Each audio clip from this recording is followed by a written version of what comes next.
Friends 2.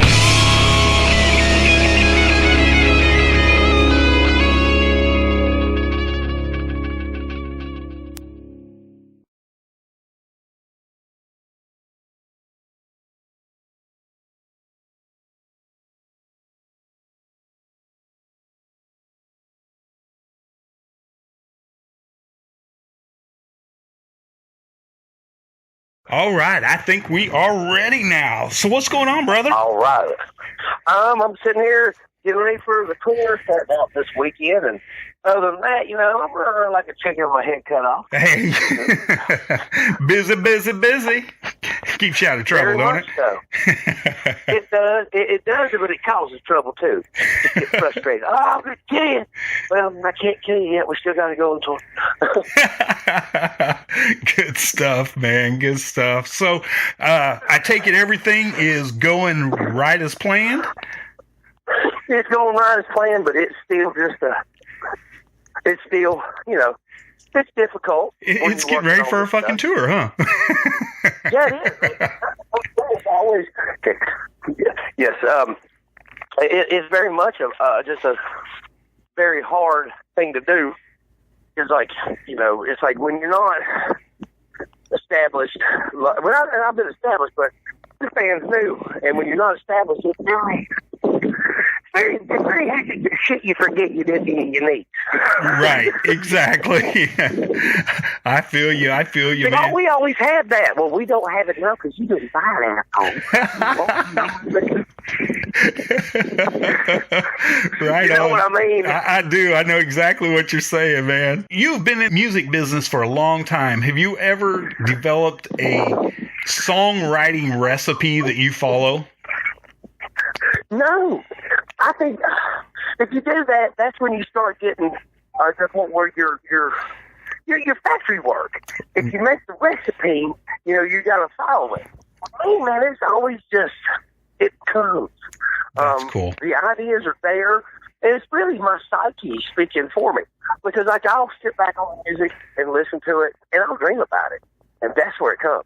That's cool. That's cool, man. I'll have a melody and stuff, and then just when I'm resting and relaxing and my mind's soaking into music is when it forms. I'm not one to sit down with pen and paper and write it out. That's cool. I was kind of wondering how you actually go about doing it, if it just comes to you, because I've tried writing music. I cannot do it. I can try to force myself to do it. Yeah, and I just cannot do it. How would you describe a killer's confession to someone that has not heard it before? Well, don't think it's what it was, what I used to do. If they know who I am, be like, no, well, you know what that was. You know what Mushroom was. Mm-hmm. This is not it. This is not a ripoff of that. This is its own band, and it's definitely what I want to do, and it's very moody. It's moody music. Yeah, I think is the best way I could put it. I like that. That's a good description.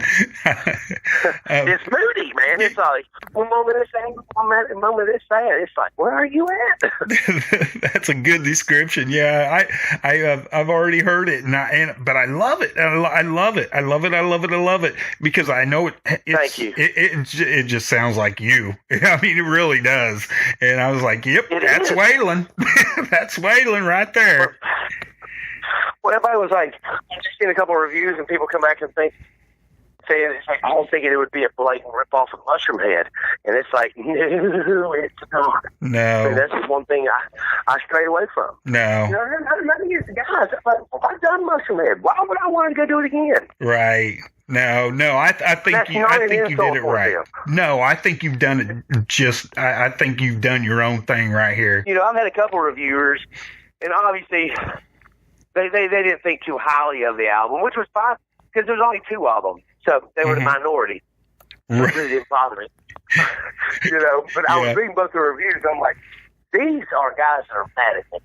And that's what I Probably. It's like, they were fans that read it all over it. Because one guy flat out said, this could be the next Mushroom Head album. I'm like, and he should,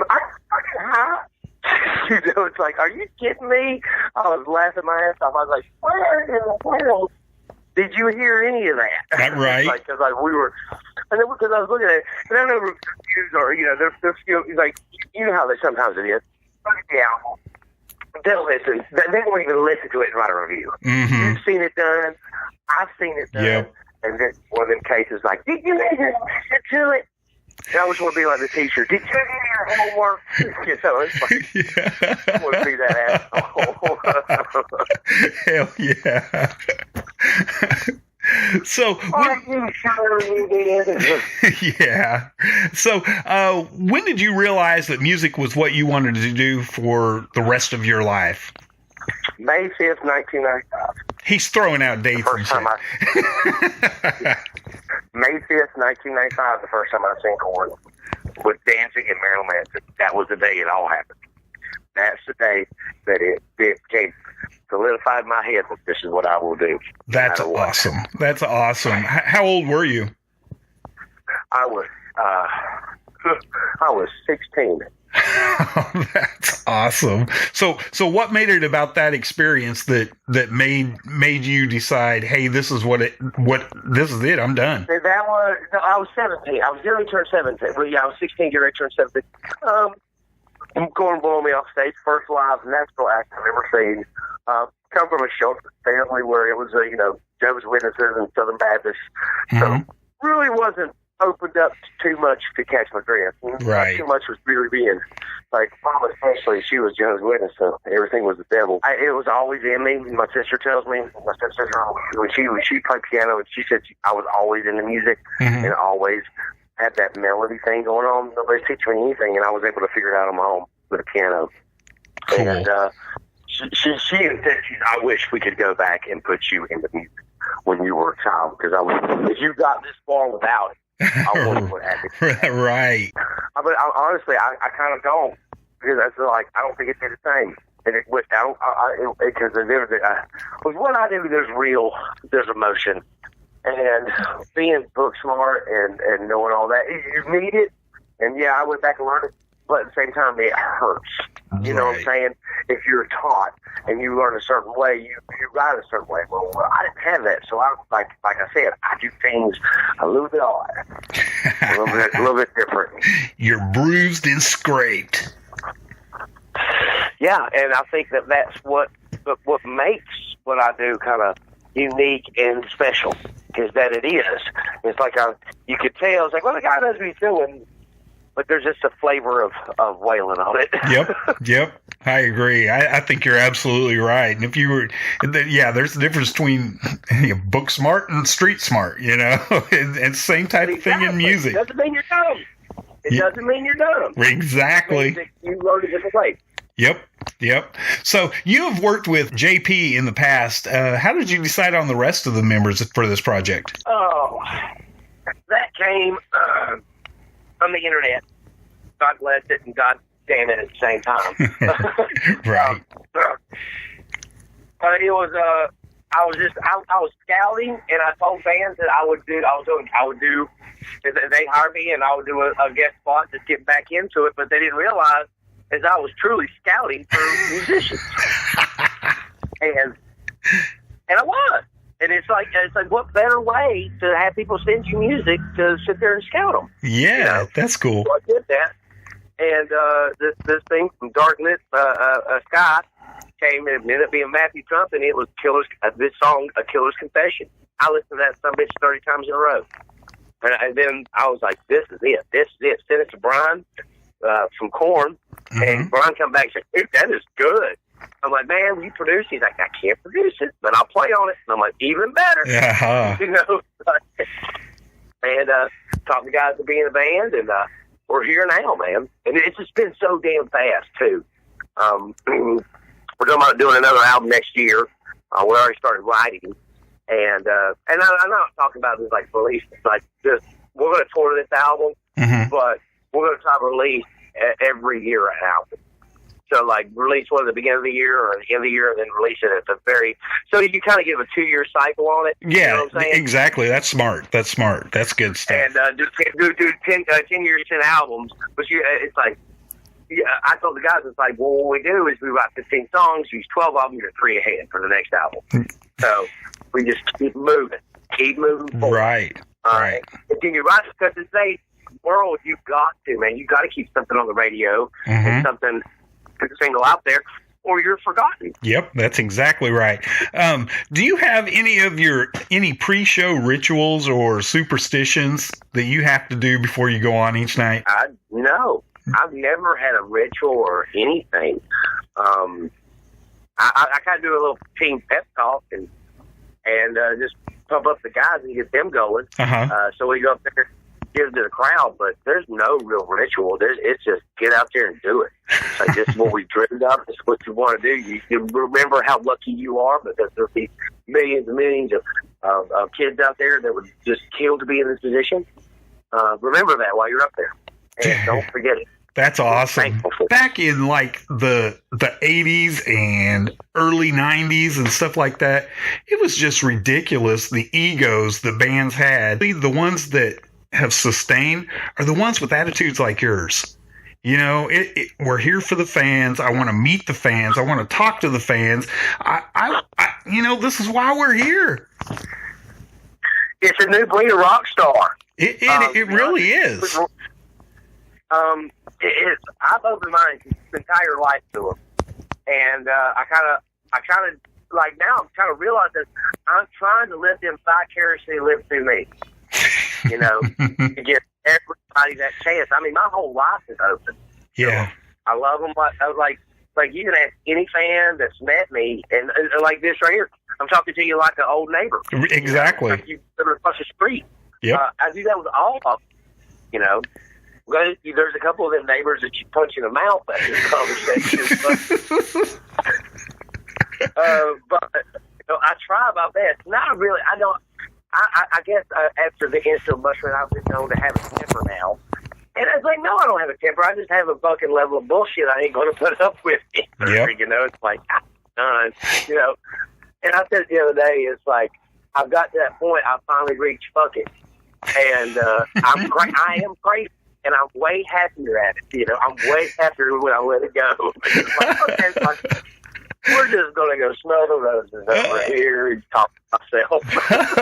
I love it. I fucking love it, dude. I do. I love everything about the way you just approach everything, man, because I think that's kind of how I would be. It's just like, fuck it, man. Just fuck it.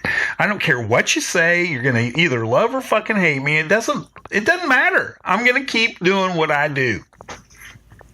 Exactly. And it's like, you're not going to stop me. I have a fan base. Yep. It may not be the biggest fan base in the world, but I got a fan base. Yep. And it is growing, you know, and people really identifying with that. But really, right now, my fan base is hearing me say, and you know, I don't care. Fuck your feelings and fuck mine, because neither one of them matter. My feelings don't matter more than yours, and yours don't matter more than mine, so just keep it quiet, because if your feelings are hurt, you've never been smacked or punched. That hurts. Feelings don't hurt, man. What happened to sticks and stones, people? Sticks and stones. Oh, hell yeah.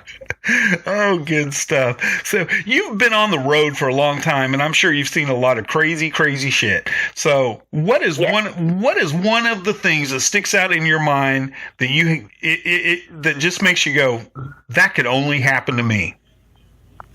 Oh, my God. When I seen 2 bears fucking in front of me during Head to E at my show. And for those who do not know what a bear is, bears are bikers. They're big, burly men, hairy, look like they could absolutely just destroy you in a bar fight. And they were going to town on each other in the front row in front of Jackson during Head-to-Head at a show. And, yeah. That's awesome. Only I would, you know, that's just, you know, I see videos of guys and girls getting on, and I'm like, why couldn't that happen to me? No, that had to be 2 bears. Shit, I have got bears in my life. Front row and center, baby. Front row and center, man. Look straight out of fucking, had the beards look straight out of Duck Dynasty. You know, look like hunters, like just scary looking men. Just going to pound on each other. And just like, How fucking funny. Oh my god! Stories all the time, and I try to avoid that one, but you got it. Score. It's like, that's awesome. I'm too scared, but that nothing tops that one because I still wake up. No, stop! You know, it's just like you wake up. No! Oh man! Every time it happens, you just grab you and make you join, and you ain't got no joy. Oh shit! Ain't so big there ain't nothing to do about it. Oh my gosh, that's good stuff right there. The best part about the whole thing was Jackson from MPE, where Jackson was playing with him. It was right in front of his damn pedal stand. Well, he had to go switch his effects in front of him. And to watch him kind of blindly not look down was the best part of the whole thing. Oh my gosh, that's good stuff. That was so scary. Oh man! So, what do you think you would be doing if you weren't in the music industry? I'd be an ancient astronaut theorist. A what? I would be doing the ancient astronaut theorist. I would be out looking. I'd be in Iran, Puko. I'd be looking at the pyramids and being like, "We didn't build this shit." It was aliens. Yeah, I'd be on ancient aliens. That would be me. Like I told my wife that too. It's like if I go back and just decide I didn't want to do this when I was a kid, I would go and become an archaeologist and learn to study history. I'm a very, very, very big history nut. I love it. It is,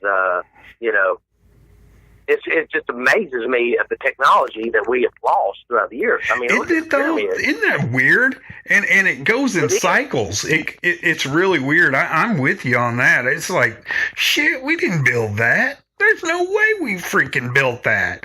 Oh, there's megalithic blocks that are so fucking big that our cranes today can't move them. Yep. Okay, we didn't do that. We're supposed to be smart as shit now. We are dumb. Yep. We are dumb. I tell people all the time, it's like, in the rate we're going, Mike Judd got it right. I'm going to say it like this, but for those who get it, they get it. Those who don't, go watch the movie. I like money. It's like, we're in the idiocracy, man. It was like, we're getting dumb. And, I tell people all the time, it's like, the turn of the 19th century, those were the smartest people out there. Those weren't. They were they were very well educated. You got an education, you got a real education, astrology, mathematics, literature, really smart people. Now, my kids can't even write the fucking person. Yep. Can't even do it. And they're teenagers. Yep. And they're making it. Unless Google. They're making it to where they don't have analog clocks either in schools. Everything has to be digital. It's like, would not know what if my kids had an analog clock, they'd be like, "What the hell is that?" Isn't that just floors me, man? Just floors me. I totally agree. I think we're going backwards. We are going backwards, and the powers that be are doing that. You don't need smart society if you want them to be consumers. You need them to be dumbed down. I'm going to say it like 1080p, dumbed down, easy controlled parasite. Yep. I totally agree. And that's what 1080p is about. It's about the media and the corporate manipulation of the public and pretty much making you your own god to glorify your own self. So you don't read and you don't think because you think you know everything and you're the dumbest creature on the planet. And it's like I wrote that song just to tell people, it's like, wake up, man, because I'm really getting out of it, man. It's like I'm kind of waking up out of it. The only vibe that I have with all that shit is my video games. I love my Nintendo. I cannot help it. I love that shit. But fact is, I've got to the point now where I cut it off. It's like I'll play for a certain point, but I don't let it consume me. I don't let it. And you got to get to the point.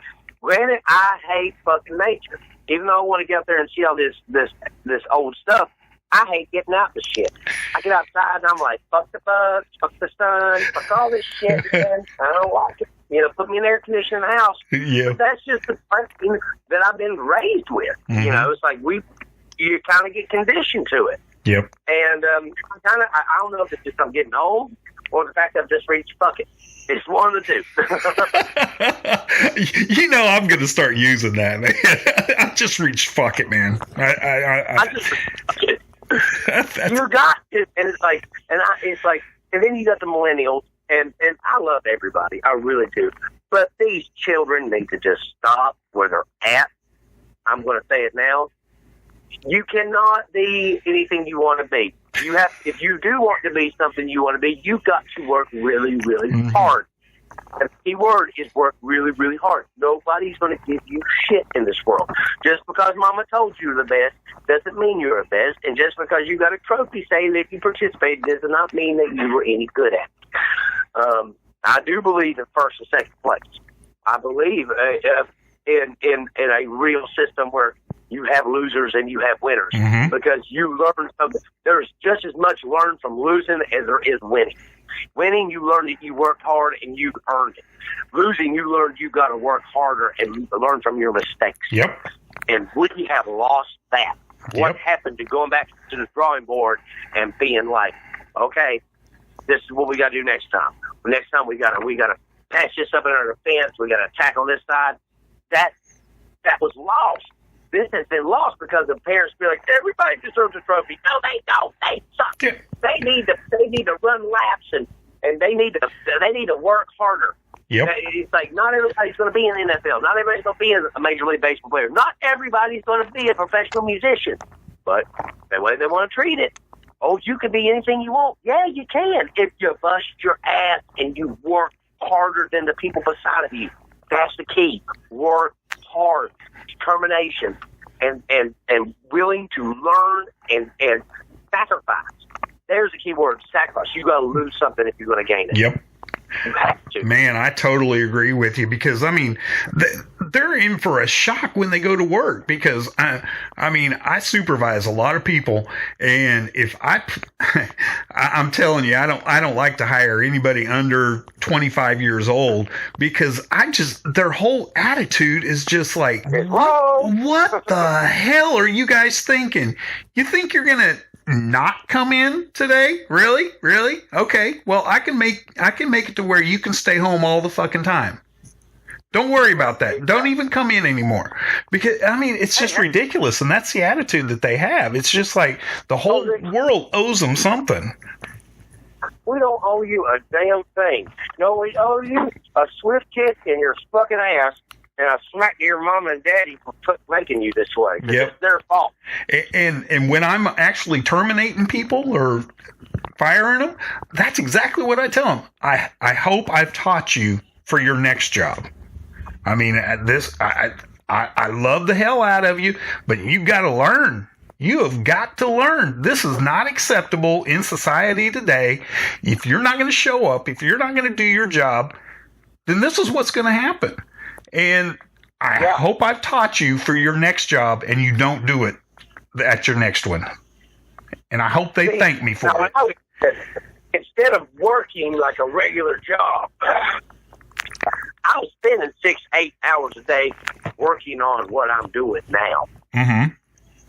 I lost money and a lot of respect from people because I wouldn't work. But my work ethic wasn't there. It was here. Right. You know what I'm saying? It paid off. But that doesn't happen every day. Yeah, that was a stupid decision on my behalf to do that.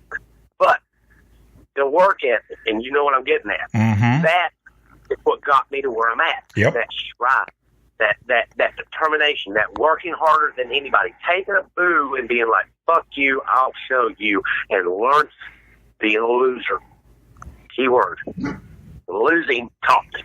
Yep. Going up on stage, wanting to be a rock star and treated like a fucking jackass will teach you a lot. You get booed one or two times, you'll change up what you're doing. You'll either quit and decide it ain't for you, or you'll go up there and you'll get the attitude I got, like, I'll fucking show all of you assholes. Yeah. And that's what and honestly, that what really got me. It wasn't the fact that, you know, it's like, I'm going to get good. No, it was, I'm going to fuck show you. Yep. Fuck you. Yep. That's what got me, man. Too cool, man. Yeah, you're not lazy. That's for damn sure. Oh, man. So it sucked, man. I mean, my friends and everybody, they hazed me. I was the worst singer on the planet. The worst. I don't think anybody can sing worse than I did. And JP says it all the time. He says, just one day, Waylon came in and it was like, what? It was overnight. It was just, something clicked. A vocal cord connected itself or something, and it was just like, man, it happened. Because, I mean, it went from, and, you know, terrible singing to just like, JP just like, he goes, dude, it just came out of nowhere. He goes, dude, it was one, JP said it was from one practice to the next. And it happened during 3/4 dead. Uh-huh. He just said, one day she came in, and all of us just sit there and just watched you do the same songs, but there was a difference. And he goes, and you just had this look in your face of just like it's on. And he goes, at that point, I knew that things were going to change. I have decided this is what I'm doing. That was it. I have decided I'm going to show up. And like during 3/4 dead, I was the most unfriendly front man you've ever seen. Everybody knows me for being a sweetheart, right? And I was always a sweetheart off the stage. Always. Mm-hmm. But like when I got up there, I'd be like, fuck you and fuck this and fuck you. Just flip people off. Fucking you cheer now. Fuck you. You know, tell them straight up, fuck you. And that's what I did. And I didn't care. It was more or less, I will show you. And then that shit caught on. Everybody just started coming and even flipping me off and and going, and I'm just like, okay, that doesn't work. You know, like I was so determined just to piss them off and being like, kiss my ass now, motherfucker. You know, because they were cheering, and I would just take it and be like, fuck you think I want that? You know, and I'd be that way. But it was after a decade of getting booed. You know, right. I was kind of being the heel, as let's call it, on stage. Yep. I always think of that as like if you come home every night or after you get off work and kick your dog, sooner or later you're going to walk in that door and that dog's going to bite you first. Oh yeah, that's what happened. That sounds exactly like what you were doing. I'm biting first, motherfuckers. I'm not going to be let down anymore. Yep. What? I'm not feeling hurt by you. I'm not going to have this. Like I told everybody, it's like, fuck your feelings. Fuck mine too. They don't matter. Feelings don't hurt you. Yep. Feelings make you stronger. They do. Mm-hmm. And if people could learn to direct their feelings instead of being, they cry. I swear, after this, and I'm not trying to get political or nothing, but after this last election, I have lost faith. I have lost faith in everything. Just like, and I'm not saying on either side, but by God, the reaction side is just like, fuck it, fucks. It's like, are you kidding me? Have a little dignity. Yeah. You know, it's on the losing side. Like I said, pull it together. Figure out what you did fucking wrong, and then vote for you. If you're on the winning side, act like you've been there before. Yep. Yeah, I totally agree with that. Totally. Oh my gosh. And the bullshit that's going on. I mean, still today, after the election. Oh my God, just leave the goddamn man alone. It's fucking ridiculous. He won't get reelected. Yep. Let it done, man. It's done. It's a witch hunt, man. It's like the media is just the media is it's just like, oh, your political analysts were full of shit as always. Mm-hmm. Don't fucking God, you just oh my God. The people were tired of bullshit. The millennials, they were free. I'm just like, can we just get just a good old boy to hold up the Constitution going, I'm for this. Mm-hmm. That's all I care about. Right. Give my freedom of speech, the gun, you know, and bring up a boys home and fuck foreign affairs. Fuck all. Just let them do what they're going to do, you know. It's not being the fucking world of bullying. I'm just sick of it. Oh, we see eye to eye right there. I'm sick of it, man. But also I'm sick of the free email. It's like, God, it's like, you know why we were the greatest before? Because we worked for something. Mm-hmm. We don't work for shit now except for our Facebook profile. Yep. Yep, I totally agree. Totally agree. Well, Waylon, thank you so much. Want to make sure that everybody catches you out on your tour with Nonpoint, which is going to be a fucking awesome tour. Catches all of... Let me tell them, fuck you on that tour. They don't have to worry about that. Good stuff, man. Good stuff. Well, thank you so much for taking time with me today, and I can't wait to see you, and you're still kicking ass, brother. I'm trying, man. I'm just getting a little older. A little older and a little bit more fucking. Just not kicking quite as high. I don't know, man. JP told me, he's like, well, he goes, you don't like it, but I got when you put up on stage jumping like 20, I'm like, shut up, man, I'm hurt. He goes back down for a little bit. It does. They definitely. It's like I learned that year off. I aged a little bit, and time caught up with it. Yeah. And I'm gonna be 39 this year, and just like all those years of jumping off PAs and just going nuts, there were injuries that I didn't realize happened. Mm-hmm. I do, man. Like it's just now I'm more cautious up on stage. I'm more refined. I'm not blind now. I'm just going to sit here and get better. I'm just going to fucking sing. I'm just going to sing, and we're going to just do this, man. But I still, like, I have my point. Like, that's the thing. It's like, I don't have any hair anymore. I feel like it's another good thing. It makes me busy. Right on. But thank you for having, and guys, be sure to go pick up your copy of Unbroken and go get it at your local retailer. And thank you for having me on the show today. I appreciate it. No problem. I will see you out on the road, man. Thank you, brother.